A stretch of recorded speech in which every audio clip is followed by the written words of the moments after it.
Mga kababayan, may mensahe po sa ating lahat si dating Pangulong Duterte ngayong Pasko. Panoorin po natin ito hanggang sa huli. Sa mga kaigsunan akong Pilipino, mga kapatid ko, sa lahat na, sa buong bayan ng Pilipinas,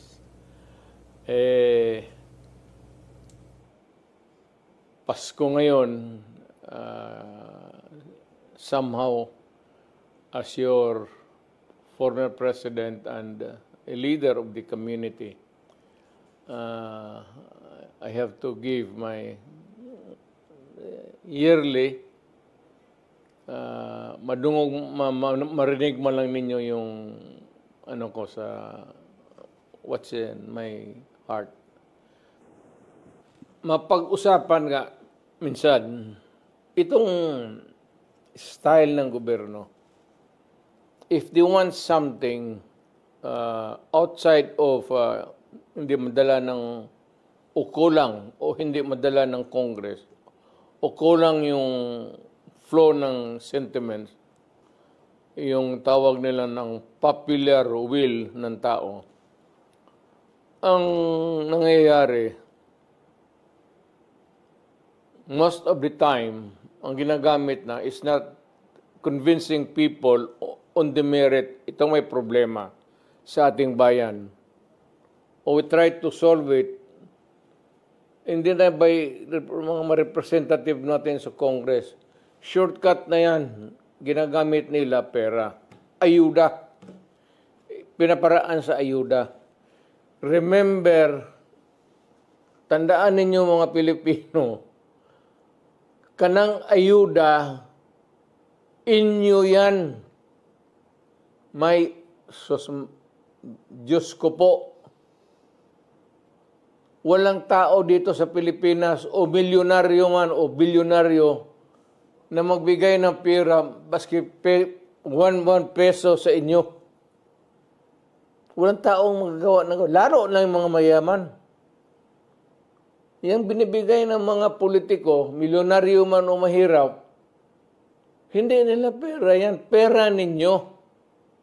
Kaya kung may problema ang bayan, tapos ang issue na sa harap ninyo, you are made to choose in either referendum or plebiscite, maawa naman kayo sa anak ninyo, future generation. Isipin ninyo yung problema. Yung ibigay ninyo ng pera, kunin ninyo, kay pera ninyo yan. Hindi gago itong nag-imprinta yan sila ng pera, ipamigay. No, it's your money. Ninanakaw nila yan, yung iba. Yung iba naman, kagaya ng Kongreso ngayon, parang nauubos talaga ang pera ng Pilipinas. Parang tubig gastos nila. Uncontrolled use of money. Basta halos imprinta na lang, baski wala na value. Ano kasi natin, ang peso is, ang valuation niyan is, gaano kalaki ang negosyo mo. Kung kaya ng negosyo mo sa sari store, yung pera mo na papel, piso, 5 pesos or something. Kung dito ka sa mataas, 10 pesos, 50, 100. Kung dito ka naman sa taas, tag 1,000. Ganun yan. Ganun ang ekonomiya. Kung nandito ng ekonomiya natin, yan lang may ibigay natin. Kasi kung baski na bigyan kayo ng sobra-sobrang pera, yung pera mabibili ninyo, mauubos yan. Kung ganun kakapal, kasi ganun kamahal. Yung binibili mo, tama lang sa bibiliin mo. Kasi nagkataas yung presyo eh. Yung huwag ninyo sabihin na pera nakalamang, hindi, nagtabla yan, ganun palagi yan. Hindi pwede yung Carne Norte, bababa lang, tapos tataas yung pera mo na mabibili. Ang Carne Norte, habol yan pati sardinas. Ganun ang laro dyan. Kaya kunin mo yung pera, gastusin ninyo, huwag kayong mahiya, huwag kayong tao na mag-guilty. Hindi karapat-dapat, pera ninyo yan. Walang tao dito sa Pilipinas na gago nagbibigay ng pera sa sariling. Pera, ayuda, huwag ninyong, huwag kayong magkaroon utang na loob. Pera ninyo yan. Nilalaro lang tayo. Tanggapin ninyo yan, pera ninyo. Sabihin ninyo, dagdagan pa ninyo. Kasi yung pagod namin pagka-Pilipino, kulang ito.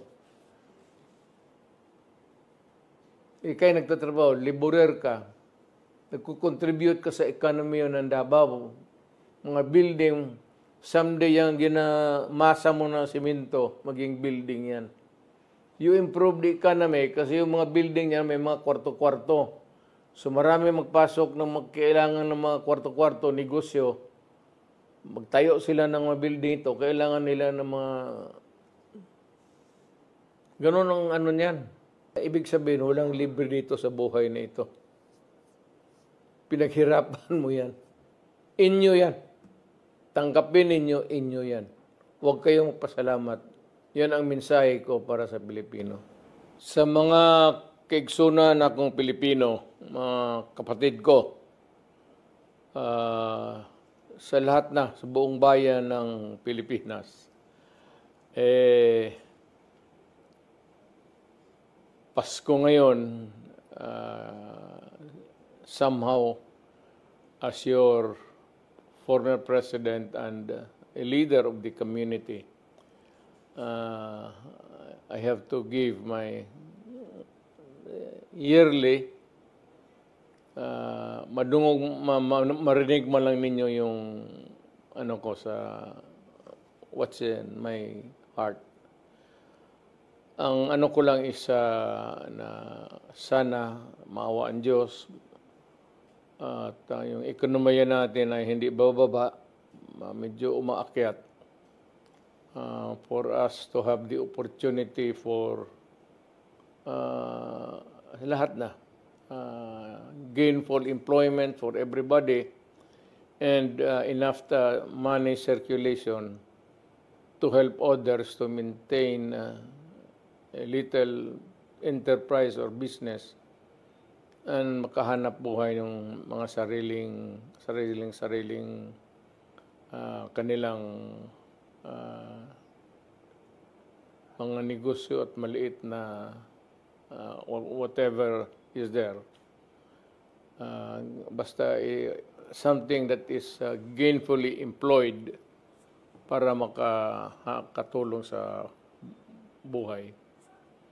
So in the spirit of Christmas, I am giving this message with the hope that everybody is comfortable now, at least a little bit. Mas improvements of yesterday. At sana magpatuloy ang law and order na ngayon. Hindi masyado magulo ang bayan natin. At yung peace in the community at the very least will be maintained. So allow me to greet everybody, every Filipino, to greet you Merry Christmas and a Happy New Year. At sana itong susunod na taon ay would be better than what we have previously in the last year sa buhay natin. Hinihingi natin yan sa Diyos. Sana marinig naman tayo yung pleadings natin for peace and security for our country, and the prayer, the pleadings that the business sector will improve, and everybody, I said, gainfully employed in the year that would come ahead of us. With that, it's my fervent hope that you will have a good year sa ating buhay sa pagkapa-Pilipino natin. Again, Merry Christmas and a Happy New Year to all of you. Merry Christmas din and Happy New Year sa inyong lahat, mga kababayan. Yan po ang mensahe ni ang ating dating Pangulong Duterte. Batiin po natin din siya ng Merry Christmas and Happy New Year. At maging healthy pa rin siya.